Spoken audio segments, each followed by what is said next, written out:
ফিলিস্তিনের গাজামুখী global Sumud ফ্লোটিলার ১৯টি নৌযান আটকে দিয়েছে ইসরায়েলি বাহিনী। নৌযানগুলোতে থাকা ৩৭টি দেশের ২০০ জনেরও বেশি অধিকার কর্মীকে আটক করেছে দখলদার বাহিনী। পাশাপাশি অবরুদ্ধ ছিটমহলের ভেতরে স্থানীয় জনগণের জন্য গুরুত্বপূর্ণ লাইফলাইনগুলোতেও হামলা চালিয়ে যাচ্ছে ইসরায়েল। এ ঘটনায় বিশ্বজুড়ে বইছে প্রতিবাদের ঝড়। ক্ষোভে ফুঁসে উঠেছে ইউরোপ সহ বিশ্বের বিভিন্ন দেশ। তবুও নৌযানগুলোতে ধরপাকড় চালিয়ে যাচ্ছে আইডিএফ সেনারা। ফলে শেষ পর্যন্ত জাহাজগুলো গাজা তীরে নোঙর করতে পারবে কিনা তা নিয়ে অনিশ্চয়তা দেখা দিয়েছে। আরও জানাচ্ছেন এসআই রাজ। ফিলিস্তিনের অবরুদ্ধ গাজা অভিমুখে যাত্রা করা আন্তর্জাতিক ত্রাণ নৌবহর গ্লোবাল সুমুদ ফ্লোটিলায় হানা দিয়েছে ইসরায়েলি বাহিনী। এরই মধ্যে নৌযানগুলো থেকে ২ শতাধিকেরও বেশি কর্মী ও সামাজিক আন্দোলনকারীকে বন্দী করেছে তারা। এ ঘটনায় বিশ্বজুড়ে প্রতিবাদের ঝড় বয়ে যাচ্ছে। গাজার জন্য ত্রাণ নিয়ে যাত্রা করা আন্তর্জাতিক মানবিক এই নৌবহরটি আটকে দেওয়ার ঘটনায় তীব্র প্রতিবাদ জানিয়ে ইতালির সবচেয়ে বড় শ্রমিক সংগঠন দেশজুড়ে সাধারণ ধর্মঘটের ডাক দিয়েছে।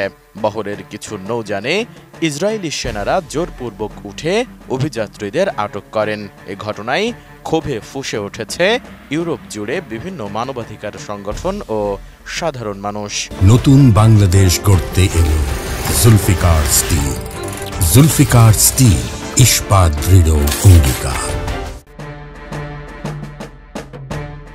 ইতালির বিভিন্ন শহরে ইতোমধ্যেই শুরু হয়ে গেছে বিক্ষোভ। ১ অক্টোবর সন্ধ্যায় নেপলস সহ কয়েকটি বড় শহরে ট্রেন চলাচল বন্ধ করে দেয় বিক্ষোভকারীরা। নেপলসের প্রধান রেল স্টেশন অবরোধ করে রাখা হয় দীর্ঘ সময় ধরে। এদিকে এ ঘটনার কড়া প্রতিক্রিয়া জানিয়ে কলম্বিয়ার প্রেসিডেন্ট গুস্তাভো পেত্রা ইসরায়েলি কূটনৈতিক প্রতিনিধি দলকে বহিষ্কারের নির্দেশ দিয়েছেন। সেই সাথে ২ অক্টোবর ইসরায়েলের সঙ্গে অবশিষ্ট কূটনৈতিক সম্পর্কও ছিন্ন করার ঘোষণা দেন তিনি। মালয়েশিয়ার প্রধানমন্ত্রী আনোয়ার ইব্রাহিম ইসরায়েলের এই পদক্ষেপকে ভীতি প্রদর্শন ও জবরদস্তি আখ্যা দিয়েছেন।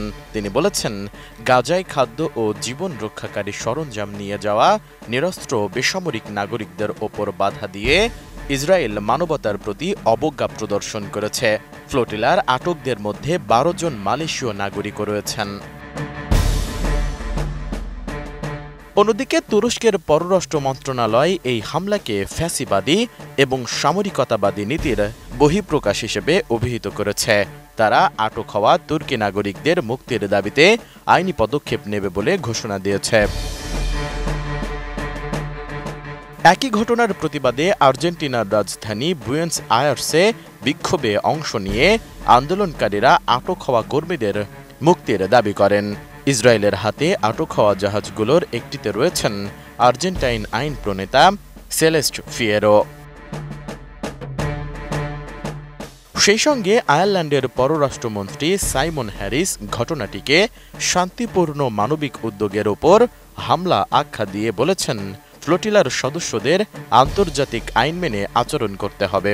একই সঙ্গে দেশটির পররাষ্ট্র মন্ত্রণালয় জানিয়েছে, তারা ফ্লোটিলায় থাকা আইরিশ নাগরিকদের নিরাপত্তাকে অগ্রাধিকার দিচ্ছে। এদিকে ইসরায়েলি হামলার পরও গ্লোবাল সুমুদ ফ্লোটিলার পক্ষ থেকে জানানো হয়েছে, তাদের মানবিক মিশন থেমে থাকবে না। ইসরায়েলের অবৈধ পদক্ষেপ তাদেরকে আটকে রাখতে পারবে না।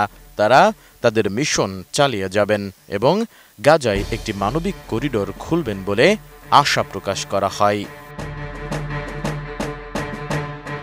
এসআই রাজ, ডেস্ক রিপোর্ট, এটিএন নিউজ।